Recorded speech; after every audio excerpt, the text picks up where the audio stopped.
¿Qué son las rendiciones públicas de cuentas? ¿Cada cuánto deben llevarse a cabo? ¿Y de qué manera puede la ciudadanía participar de estos procesos? Hoy, en Poder DIC, Derecho a la Información y la Comunicación, hablaremos precisamente acerca de este mecanismo de control social que está constitucionalizado y que permite conocer los resultados de la gestión pública en todos los poderes y en todos los niveles. Y lo haremos con un experto y conocedor en el tema, a quien damos la cordial bienvenida. Se trata de Herbert Iraola, quien es responsable de capacitación y formación de la Fundación Jubileo. Herbert, muchas gracias por haber aceptado nuestra invitación. Muy buenas tardes, Patricia, un gusto estar en tu programa. Gracias, Herbert. Bueno, Herbert es capacitador responsable de capacitación y formación de la Fundación Jubileo y además conoce profundamente los niveles de participación social en este tipo de procesos. Antes de comenzar con Herbert, yo quiero recordarles que la Constitución Política del Estado, en su artículo 241, parágrafo 2, reconoce que que la sociedad civil organizada ejerce el control social a la gestión pública en todos los niveles, así como a las empresas públicas, mixtas y privadas que administran recursos públicos. Herbert, la Constitución Política del Estado ya nos da el marco legal macro para el cumplimiento de la rendición pública de cuentas, pero entiendo que hay normas específicas para eso. Por favor, ponnos en contexto. Bueno, la Constitución, la actual Constitución, es un salto muy importante en el tema de la participación de la sociedad. Allí se incluye un concepto que se llama la participación y control social, ¿no? Es un concepto que antes no estaba en nuestras normas y que ahora, como tú lo dices, está constitucionalizado. Y dentro de ese concepto hay varios mecanismos o herramientas que podemos entender que motiven o incentiven la participación. Uno de estos es el tema de la rendición pública de cuentas. Entonces, en la Constitución son estos dos artículos, el 241 y el 242, pero después se elabora una norma, que es la Ley 341, que es una ley de carácter nacional o de cobertura nacional sobre la participación y control social. Y esta ley establece que todas las entidades públicas, sean estos municipios, gobernaciones, ministerios, todas las que manejen recursos públicos, al menos 2 veces al año deberían realizar estos espacios que se llaman audiencias públicas de rendición de cuentas, ¿no? Entonces esa es la normativa y después hay otras normas que complementan y amplían este derecho como de sociedad civil, como la Ley de Gobiernos Autónomos Municipales o la Ley Marco de Autonomías, por ejemplo, y que en sus partes ya más de desarrollo dejan un poco a las propias instancias, a las propias instituciones, en el caso de los municipios, por ejemplo, o gobernaciones, que reglamenten esta forma de cómo van a ellos a hacer sus espacios de rendición de cuentas, de control social, de transparencia, etc. Pero esta herramienta específica, que es la rendición de cuentas, se menciona ya desde lo que tú dices, ¿no? La Constitución Política del Estado y después en otras leyes que se han desarrollado. Por favor, ¿nos puedes ayudar a comprender el concepto de control social? Bueno, esto viene ya de una historia que es desde los años 90, ¿no? Del siglo pasado, cuando muchos hemos conocido los comités de vigilancia, ¿no? Con la Ley de Participación Popular. ¿Cuál es el objetivo o el sentido de estas normas? Es de que la sociedad se sienta más cercana de lo que es la gestión de su gestión pública y también pueda ejercer vigilancia sobre el funcionamiento de la gestión, pero también pueda participar. Desde ese momento, por ejemplo, ya se empezaba a hablar del tema de la planificación participativa, ¿no? Que ahí viene y ahí se estructura todo un proceso de las juntas de vecinos, las OTBs, y vienen también los comités de vigilancia. Entonces es de esa historia, de ese trabajo, que después se profundizó con la Ley del Diálogo Nacional. Ahí surgieron, por ejemplo, mecanismos departamentales y un mecanismo nacional de control social, todo con el objetivo de que la sociedad quería o quiere estar interesada y participar de lo que son las decisiones y el manejo de los recursos, ¿no? Del Estado, en este caso el tema de la gestión pública. Entonces en la Constitución Política del Estado ahí es cuando se da ese salto, ¿no? Solamente de la vigilancia a la observación, porque eso era el comité de vigilancia. Ahora se habla de un concepto de mayor participación y encima de control social sobre lo que está haciendo el Estado o los servidores públicos o la gestión pública. Y ahora el control social entonces se entendería como ese derecho que tiene la sociedad. La Constitución dice la sociedad civil organizada, que es una diversidad, es una complejidad que tenemos como país, pero son aquellos actores sociales, organizaciones, movimientos, que en todo caso no son Estado, o sea, no son instituciones públicas, tampoco son actores privados del mercado, pero sí son actores sociales, ¿no? Pueden ser juntas de vecinos, organizaciones de mujeres, de productores, transportistas, que sí se sienten en la necesidad o tienen el objetivo de participar, ¿no?, en la gestión pública. Entonces el control social vendría a ser esa relación entre estos actores sociales con el funcionamiento de lo que es la gestión pública o las instituciones del Estado. Eso es el control social de manera más amplia, digamos, ¿no?, que tiene mucho que ver no solamente, y eso te mostraba en un diálogo anterior, que muchos nos acordamos del control social cuando hemos conocido un acto de corrupción, una malversación, o se ha caído el puente, o la obra que se ha construido estaba con malos materiales y ha dejado de funcionar la maquinaria. Entonces ahí recién la gente se pregunta qué ha pasado, ¿no? O sea, ¿quién ha hecho esto? ¿Quién ha hecho el estudio de inversión, los materiales?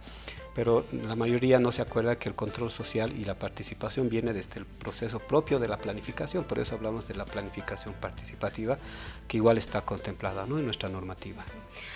La ventaja de esta planificación participativa es que el Estado puede bajar a consultar finalmente con la ciudadanía sus necesidades más importantes y básicas, Sí. ¿verdad, Herbert? Ahora, claro, aquí hay que reconocer que la mayor experiencia es en los municipios, y especialmente en los municipios rurales pequeños, porque ahí sí la relación de la gestión como tal con las organizaciones es mucho más cercana y mucho más posible. Pero ya cuando hablas de ciudades, por ejemplo, de más de 1 millón de habitantes, entonces ahí tienes a sus representantes, ¿no?, a sus organizaciones matrices, las federaciones de juntas de vecinos, los comités de vigilancia, ahora cambió de nombre, ¿no?, son instancias de control social. Pero en todo caso los municipios tienen mayor trayectoria y experiencia en eso, lo que se llama la planificación participativa. Realizan cumbres, asambleas, hay momentos, ¿no?, de encuentro entre lo que se está haciendo en la gestión y lo que la sociedad está demandando y está también proponiendo. Pero otra cosa ya es hablar de un ministerio, por ejemplo, o de una empresa pública como YPFB, o de otros espacios, ¿no?, que también manejan recursos públicos, y ahí yo creo que está el desafío. Por eso se crea este instrumento o este mecanismo específico que es la rendición de cuentas. Tú has debido ver, a veces salen en los periódicos, en los medios de comunicación, convocatoria a una rendición pública de cuentas de YPFB o del Ministerio de Hidrocarburos, del Ministerio de Educación, etcétera. Entonces ahí, claro, convocas a las organizaciones matrices o a los actores que tengas disponibles, pero muy difícilmente vas a lograr llegar al actor social de base, digamos, ¿no?, que está en uno de los 339 municipios del país, o en la complejidad que también tenemos territorialmente o de distancias, ¿no?, que tenemos como país. Pero es un avance, ¿no?, eso sí hay que reconocer, a diferencia de lo que era antes la normativa, a la de ahora sí se promueve una mayor participación. Pero ahí también hay algo que sí, hablar mucho con las organizaciones, a veces hay confusiones, ¿no? Entonces uno quiere hacer control social, pero a veces lo confunden con la fiscalización. La fiscalización es un rol propio, en el caso del municipio, por ejemplo, del Consejo Municipal. ¿Cuál es la diferencia entre fiscalizar y controlar? El que fiscaliza también puede generar un proceso, ¿no?, penal, administrativo, porque cuando hay mal manejos hay que denunciar o se va a la parte penal y hay sanciones, ¿no? El control social lo que puede hacer es denunciar. Entonces el control social no sanciona, o sea, no ejerce. En ese caso, alguna vez me preguntaron cuál es la diferencia entre la justicia originaria y el control social. Dije, eso es mucho, porque el control social es un actor que sí participa, promueve, supervisa y genera que haya una mayor legitimidad de la gestión, pero a lo máximo que llegará es a denunciar si observa algún mal manejo o poca transparencia, ¿no?, en la gestión. ¿Ante quién denuncia, Herbert? Claro, los actores ahí hay varios, ¿no?, y ahí está la propia estructura del Estado y sus instituciones. En el caso del municipio, el principal actor fiscalizador es el Consejo Municipal. Si ese actor no da respuesta, tienes a tu asambleísta de tu circunscripción, a tu asambleísta departamental o al asambleísta o diputado nacional, o si quieres acudir a otras instancias, el mismo Estado tiene un viceministerio de transparencia y lucha contra la corrupción, la misma Contraloría, que tienen dependiendo, ¿no?, el grado de gravedad tal vez de lo que uno encuentra. Pero ahí también hay que clarificar que generalmente hablamos del control social o de la transparencia solamente viendo el concepto negativo de la corrupción.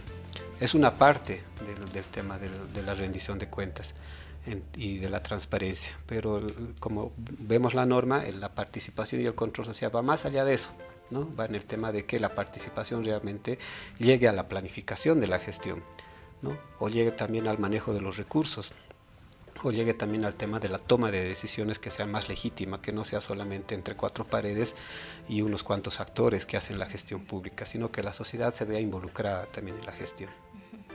Herbert, estaba revisando un poco la normativa. Son casi 10 años ya de la aprobación o de la puesta en vigencia de la Ley de Participación y Control Social. ¿Cómo ha sido el cumplimiento de la rendición de cuentas hasta el momento? ¿Qué calificación le darías tú a las entidades del Estado? Y si se puede hacer una especie de ranking de quiénes han cumplido más o mejor en este tiempo. Sí. Bueno, la norma dice que al menos 2 veces al año habrá estas audiencias públicas, ¿no?, de rendición de cuentas. Yo he visto que en la mayoría de los casos se han hecho esfuerzos, ¿no?, de las instituciones públicas para convocar a los actores sociales y presentar un informe de lo que han hecho en su gestión, ¿no? Ahora, del cómo lo hayan hecho, eso ya difiere mucho, ¿no? A veces son reuniones o asambleas o cumbres de una mañana y parte de la tarde o una tarde. Y en todo caso la gente muchas veces asiste como a un seminario a escuchar la información, pero cuando estás hablando de la rendición de cuentas, no es un espacio de socialización de información. Cuando estás hablando de rendición de cuentas es que tú estás dando una rendición de tus tomas de decisiones, de los recursos que has manejado, de los espacios que has articulado o has manejado, y recibes un comentario, o por lo menos una observación o preguntas de la sociedad civil. La propia ley, la 341, la de participación y control social, menciona que en la rendición de cuentas estará la máxima autoridad, por ejemplo el alcalde con sus secretarios, pero también estará la instancia de control social también informando cómo ha sido su trabajo de control y de vigilancia, por ejemplo, a la gestión pública. Pero lo que ha pasado generalmente es que se informa a la gente y a veces, y eso es real, o sea, la sociedad, las organizaciones sociales no manejan todos los temas, no tendrían por qué hacerlo porque no son especialistas, por ejemplo, pero tú ves informes del Ministerio de Economía, por ejemplo, ¿no?, con cuadros de presupuestos, de déficit, deuda, etcétera. Entonces un dirigente ahí que está recibiendo esa información en ese momento, ¿qué podrá opinar, por ejemplo, sobre esos temas técnicos? Muy poco.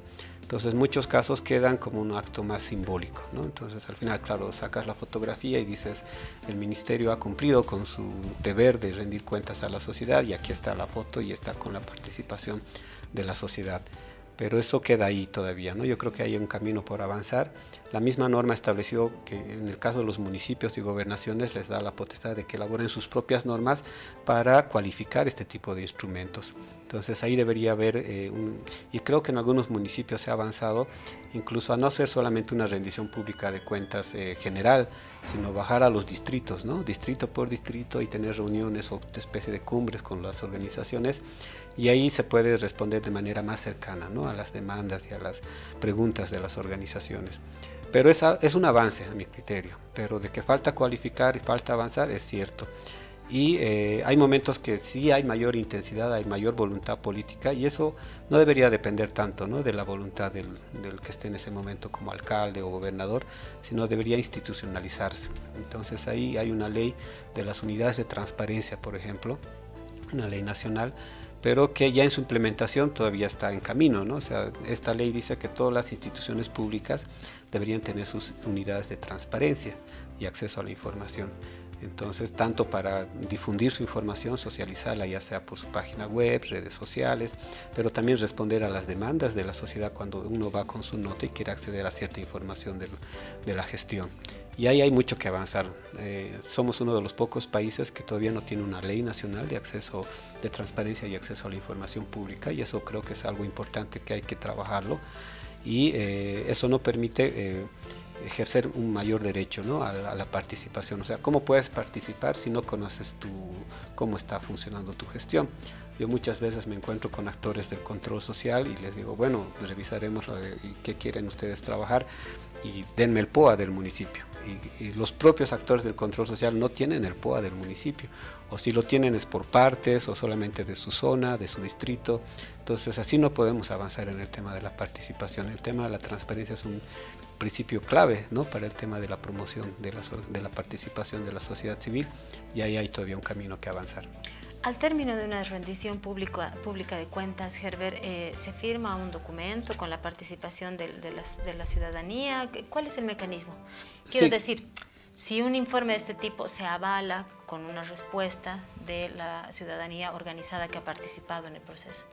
Sí, generalmente hacen actas, ¿no? Donde mencionan que en tal fecha, en tal lugar, se reunieron tales los actores de la sociedad civil con, no sé, el Ministerio de Hidrocarburos, se hizo la socialización de los avances, los resultados de la gestión, y claro, ahí firman todos los que han asistido, incluso se les da sus publicaciones, y también se les da materiales, refrigerio y todo eso, ¿no? Un maletín y todo, que no es mucho, que tiene mucho al caso, pero a veces la gestión funciona así, ¿no? Cuando no hay mucha ejecución a fin de año, también aprovechan para ejecutar todo, ¿no? Yo he visto eventos, por ejemplo, donde les dan maletines, agendas, mochilas, y refrigerio, almuerzo y todo, para justificar también el gasto. Entonces, ahí también eso un poco es contradictorio, ¿no? Con lo que se está hablando también de ser una gestión pública más eficiente y eficaz. Y desvirtúa la naturaleza del proceso, ¿no? Mira, te preguntaba eso porque, bueno, sabemos que, por ejemplo, a nivel ministerial, la convocatoria a las organizaciones suele ser precisamente aquellas que tienen afinidad, por ejemplo, con el gobierno. Entonces, realmente, ¿cuán profunda puede ser este proceso de control? ¿Cuán profundo puede ser este proceso de control cuando eres un poco juez y parte? No sé, ¿qué opinas? ¿Cómo lo ves? Sí, eso es un tema ya de más análisis. Yo creo que ahora hay mucha confusión. ¿Dónde está el límite, uno diría, entre lo que es la gestión pública o las entidades estatales que manejan los recursos públicos y lo que es sociedad civil, ¿no? Entonces, a veces hay mucha gente que a nombre de sociedad civil está haciendo ya un rol de gestor, de autoridad o de servidor público. Entonces ahí está siendo juez y parte, ¿no? Entonces, y también hay muchas instancias, o solamente convocas a cierto sector y no convocas a los otros sectores de la sociedad civil. Entonces ahí, tú decías, a 10 años de la ley, ¿qué podemos evaluar? Yo creo que podemos evaluar mucho y se necesitan muchos ajustes. Lo mismo en el marco de la ley, marco de autonomías, pero se habla de que la sociedad tiene una mayor demanda de participación. Se habla de que hay una mayor inclusión de actores y eso no va a retroceder, pero mientras la normativa siga poniéndote trabas, siga poniéndote frenos, si uno quiere acceder a información de tu gestión municipal o de la gestión del municipio o del ministerio, perdón, y no encuentras respuestas, la sociedad civil va a buscar otras formas de acceder a esa información. Y en muchos casos, y eso es algo también parte de nuestra cultura política, mediante la presión, ¿no? Yo recuerdo mucho unos dirigentes del Alto me decían, no, o sea, muy bonito lo que nos explicas, muy bonita la norma, pero si uno no va pateando la puerta, o sea, con patada voladora y con un garrote así diciendo yo soy del control social, ahí nadie te hace caso, ¿no? Uno va con su carta, le mandan a un lado, lo rebotan, lo mandan a otro lado. Entonces realmente si no hay una voluntad de promover mayor participación, la sociedad se va a buscar otros espacios, ¿no? De ejercer su derecho también de participar. Claro, de hecho, la aprobación de una ley de acceso a la información pública sería realmente importante, pero faltaría también que a eso se sume la voluntad política de querer hacerlo, ¿no? Sí. Capacitar a los funcionarios, destinar recursos para que esto sea así, sabiendo que esta información es de toda la ciudadanía y no le pertenece a quien eventualmente está en el poder. Ahora, ahí hay otro tema de mucha profundidad, ¿no? Cuando se aprueba la ley 341, que es la de control social, dice en 90 días los municipios, las gobernaciones, las ETAs, que es las entidades territoriales autónomas, debían elaborar sus leyes de control social. Entonces le estás dando al servidor público, o sea, le estás diciendo tú haz la ley de control, o sea, ¿qué quieres que te controlen? ¿No? Entonces, cuando en realidad debería haber dicho que las organizaciones sociales de forma participativa deberían haber hecho su ejercicio de derecho a la participación y generar una iniciativa legislativa ciudadana para la participación y control social. En el tema de la transparencia pasa lo mismo, o sea, el Estado, las instituciones públicas son en todo caso las últimas que van a querer profundizar más derecho de la transparencia y acceso a la información pública. Entonces, pero eso tiene límites porque la gente también, o las organizaciones ya se cansan de tocar las puertas o ya esos espacios como la propia ley o los mecanismos que plantea pierden vigencia, ¿no? Entonces ahí tenemos otros instrumentos importantes como el tema de la iniciativa legislativa ciudadana, por ejemplo. Pero habrá que revisar en estos más de 10 años de la Constitución cuántas iniciativas legislativas ciudadanas hemos tenido en el país. Creo que muy pocas o casi ninguna, ¿no? O sea, que yo conozca, muy pocas, ¿no? Hablábamos hace unos segundos del nivel de participación de la sociedad en estas rendiciones públicas de cuentas. Tú decías, algunos actores son convocados, otros no. ¿Una persona de manera individual, por ejemplo, puede ir y presentarse en una rendición pública de cuentas? ¿O necesita siempre una invitación de parte de la institución que está desarrollando esa es una buena pregunta. Bueno, el derecho de la participación y control social, y de ahí desprende este tema de los mecanismos de rendición pública de cuentas, es un derecho colectivo, ¿no? Entonces son las organizaciones sociales, por eso dice la sociedad civil organizada. Entonces esos son los espacios o los actores del control social. Pero eso no quita que como ciudadano uno puede ejercer su derecho de petición o de acceso a la información pública. O sea, puedes asistir, son espacios abiertos. Incluso sus propios reglamentos en algunos casos y la propia ley menciona que debería 15 días antes hacerse la convocatoria, ¿no? De manera pública, etc. Pero sí, en la real es que también no hay mucho interés de la ciudadanía y de las organizaciones, a no ser que sea una persona muy comprometida y muy interesada, ¿no? En el tema de su gestión. Y eso pasa muchas veces. Yo he estado en eventos donde el municipio abre las puertas, quiere hacer cumbres, y hay también un no importismo, ¿no? O no sé si llamarle de que también la gente ya no ve respuesta o no ve un espacio donde realmente le van a escuchar sus necesidades o sus propuestas.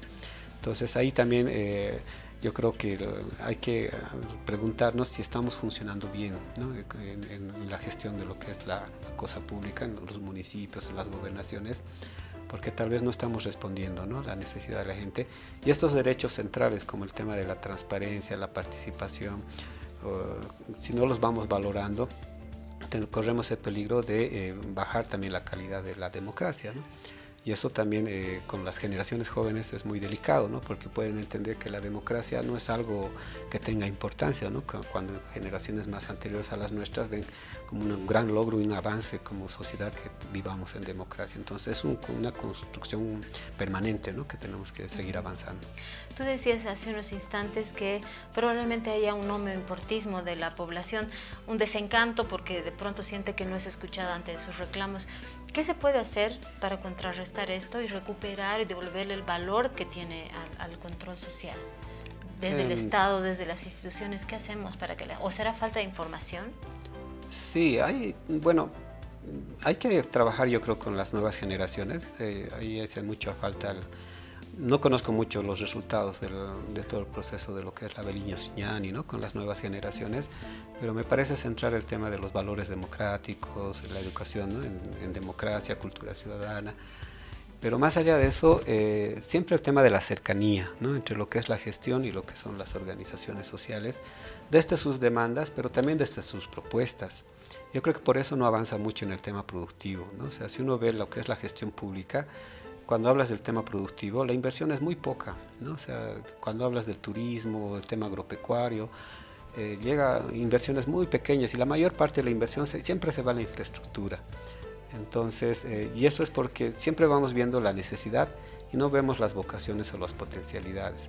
O a veces quedan en el discurso, ¿no? Se dice que sí, el turismo nos va a generar empleos, pero cuando en la realidad ves, hay tanto los servidores públicos como las propias organizaciones, y eso es una corresponsabilidad, priorizamos esa lógica del cemento, de la infraestructura, ¿no? Si tú ves la inversión de los municipios, gobernaciones, ministerios, todo va a este tipo de proyectos, ¿no? Mercados, carreteras, no digo que estén mal, pero también tiene que haber una inversión hacia el recurso humano, hacia el tema de la productividad, pero tanto servidores públicos como sociedad civil priorizamos eso, ¿no? Sedes sociales, canchas, entonces todos quieren tener su calle pavimentada o empedrada. Entonces ahí creo que seguimos reproduciendo lo que antes habíamos criticado, ¿no? Entonces no estamos avanzando mucho.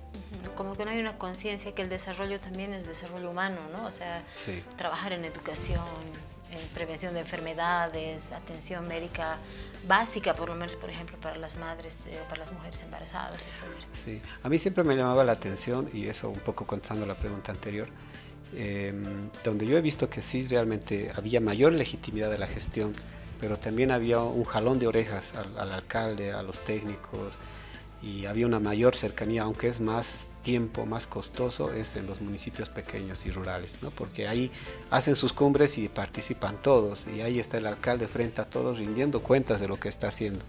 Claro, eso sería muy difícil hacerlo en una ciudad como El Alto, como en La Paz, pero hay los espacios, o sea, hay las subalcaldías, hay los distritos, entonces a veces la necesidad es de bajar la gestión a esos niveles, ¿no? Porque a veces las mantenemos muy arriba, muy lejana de la sociedad. Cada vez, o sea, debería haber permanentemente encuestas o espacios de participación, no sé, pues seminarios, eventos donde que la gente también pueda dar su opinión y sentirse y después escuchada, ¿no? En la planificación. Y ese es otro gran reto, o sea, la gente sí conoce de espacios de planificación participativa, pero no conoce su presupuesto, o sea, no sabe cuánto se está invirtiendo, o a veces conoce solamente una parte de la información. Entonces, yo ahí veía, por ejemplo, en un municipio que las juntas de vecinos se peleaban y trabajaban por el POA municipal que llamaban, o el POA vecinal, y cuando después veían el presupuesto real del municipio, había resultado que se estaban peleando por el 6% del presupuesto. El 90% ya estaba decidido, ¿no? en otras instancias. Entonces eso es también falta de información, ¿no? Falta de transparencia. ¿Hay algún modelo estandarizado para la rendición pública de cuentas? Porque hemos visto que es a veces, como tú decías, un acto al que se convoca, dan unos discursos muy técnicos, de repente otras instituciones presentan unos informes impresos muy lindos, bien diseñados, etcétera, etcétera. ¿Hay un modelo estandarizado o no hay? Y si hay la necesidad de alguno, Herbert. A ver, en el caso de municipios y gobernaciones, la ley les otorga a estas que son instancias autónomas que elaboren sus propias normativas para esto, ¿no? Puede ser una ley municipal o su reglamentación. Y que yo sé, varios municipios cuentan con esta reglamentación. Entonces ahí mencionan con cuánto tiempo de anticipación, cómo se hace la convocatoria, cuál es la metodología del desarrollo de la rendición de cuentas y en qué periodicidad se realiza, ¿no? En los ministerios pasa lo mismo, tienen sus reglamentos para el tema de convocatoria, pero en muchos casos son reglamentos bien genéricos, bien generales, ¿no? Y ahí tal vez habría que mejorar esos reglamentos. Hasta ahí llega, ¿no? O sea, por eso te decía que falta mucho que avanzar. Claro, y a veces cuando uno le preguntas a alguien rendición de cuentas, lo primero que se le viene a la cabeza es dinero, ¿no? Recursos. Entonces voy a ir a ver cuánto de presupuesto había, cuánto han gastado y cuánto queda. Pero no se preguntan el tema de si ha sido eficiente la gestión, o sea, cómo se han tomado las decisiones, qué impactos han tenido los recursos. El tema de la rendición de cuentas no debería ser si yo tenía 100 millones, he gastado 100 millones, ¿está bien? No, sino qué he hecho con esos 100 millones, o sea, cuánta gente se ha beneficiado, cuántos hospitales y cuántos enfermos se han podido atender, o esa carretera, cuántos productores ha ayudado. Entonces ahí nos falta, por ejemplo, ese tema de gestión por resultados, que se ha hablado mucho, pero todavía seguimos viendo una gestión por ejecución, ¿no? O sea, ha logrado el 70% de ejecución y creemos que ya es una buena gestión. Lo que habría que preguntarse es qué resultados has logrado con ese 70-80% de ejecución. Y ese tema cualitativo es lo que falta en los espacios de rendición de cuentas. Gracias, Herbert, por mencionar esto, porque de hecho estaba revisando la normativa y precisamente dice que la rendición pública de cuentas puede ser económica, política, técnica, administrativa o esta de evaluación de resultados de gestión, siempre en el marco de los planes estratégicos, ¿no? Qué interesante, porque creo además que falta ese tipo de información en la ciudadanía en general, ¿no? Y además el concepto de que tú dices es cuánto has gastado y a ver, vemos qué bien te ha ido, digamos. Claro. Dime, Herbert, en términos de control, ¿quién ejerce el control de que las instituciones cumplan con la rendición pública de cuentas? Al inicio, en una charla informal, me decías que hay unidades de transparencia en cada institución. ¿Ellos tienen que organizar estos eventos y hacer seguimiento? ¿O cómo es? Sí, debería ser así, ¿no? O en el tema de los municipios, por ejemplo, como hay cuando son municipios mayores a 50.000 habitantes, hay una división de la gestión, hay tanto de la parte ejecutiva como la parte legislativa, entonces cada una de estas instancias debería tener sus unidades de transparencia y también generar estos espacios de rendición pública de cuentas. En algunos municipios incluso no hacen uno solo, sino lo hacen 2 veces al año, o incluso en la propia normativa también establece que si hay un proyecto, por ejemplo el Pumacatari, y las juntas de vecinos o no sé, algún sector social quiere una rendición pública específica de ese proyecto o de ese programa, puede solicitarlo y el municipio debería estar obligado a hacer un espacio de rendición pública de cuentas de cómo va el funcionamiento, cómo funciona, o sea, cuántos recursos maneja, cuál es su déficit, por qué hay ese déficit o qué beneficia, etcétera, etcétera, ¿no? Entonces también existe esta otra figura que es la rendición pública de cuentas específica, ¿no? Sobre un proyecto específico, un programa. Y para terminar ya, porque el tiempo se nos acaba, hemos estado hablando de más todos los niveles de administración del Ejecutivo, pero los otros órganos del Estado, el órgano judicial, el Tribunal Supremo Electoral y el Legislativo, ¿también rinden cuentas? Sí, porque son instancias públicas, deberían hacerlo. Y en muchos casos lo hacen, pero el tema es frente a quién lo hacen y si lo hacen de manera abierta y pública, ¿no? O sea, a veces lo sacas en un aviso y a puertas cerradas haces una reunión con algunos actores y eso lo justificas. La idea es que esto vaya mejorando con el tiempo, ¿no? Que yo sepa, casi todas las instancias públicas, excepto las universidades, por su carácter de autonomía, que tienen su propia normativa, su propia estructura, pero incluso el defensor del pueblo debería convocar, ¿no? Una instancia de audiencia pública de rendición de cuentas, YPFB, las grandes empresas estatales, ¿no? También para informar, y que lo hacen cada año, ¿no? Entonces, esto generalmente entre los últimos meses del año van apareciendo, ¿no? Las convocatorias. Claro, las empresas o los ministerios lo harán aquí en La Paz, ¿no? Porque hay todavía el tema del centralismo, pero los municipios y gobernaciones sí lo hacen, ¿no? En cada una de sus capitales departamentales o de municipios. Muchísimas gracias, Herbert, por toda la información que nos has dado. Creo que ahora tenemos muchísimo más claro en qué consiste no solamente el control social, sino la rendición pública de cuentas, y nos quedamos con muchísimas lecciones. Gracias, Herbert. Gracias a ti, Patricia, y en todo caso, yo creo que estamos avanzando y la misma normativa está mostrando que hay aprendizajes. Y alguna vez yo escuchaba de que a 10 años ya también de la Ley Marco de Autonomías hay muchos temas que seguir avanzando y que puedan actualizarse. O sea, son leyes que deberían seguir trabajando, analizando desde las organizaciones sociales, los actores involucrados y que pueden mejorarse, ¿no? Entonces, y hay muchas que se han ido planteando como algunas oportunidades o mecanismos de mayor participación. Algunas han funcionado, otras funcionan a medias. Pero la lección clara que hay que tener es que no todo se resuelve con la normativa, ¿no? También tiene que haber una corresponsabilidad desde la sociedad, una mayor participación y un interés. O sea, y hay un punto clave es quererse informar, pero también hay esas oportunidades o esos espacios de transparencia y acceso a la información son clave. Entonces ahí yo felicito, ¿no? La acción de la Fundación para el Periodismo, del programa, porque son temas que no se trabajan y no se debaten mucho, ¿no? Porque también hay un interés. Entonces esto va a salir en cuanto haya la propuesta y la necesidad de la sociedad civil de plantearlo. Cuando se hablen de las agendas legislativas, por ejemplo, la sociedad civil debería presionar para que el tema de la transparencia sea parte de la agenda legislativa. Pero si uno ve la agenda legislativa del municipio, o de la gobernación o del nivel central, están otras leyes, ¿no? Otro tipo de agenda, están impuestos, está el tema de minería, explotación de recursos naturales y otros, pero no se está hablando de una mayor participación, ¿no? Desde la sociedad.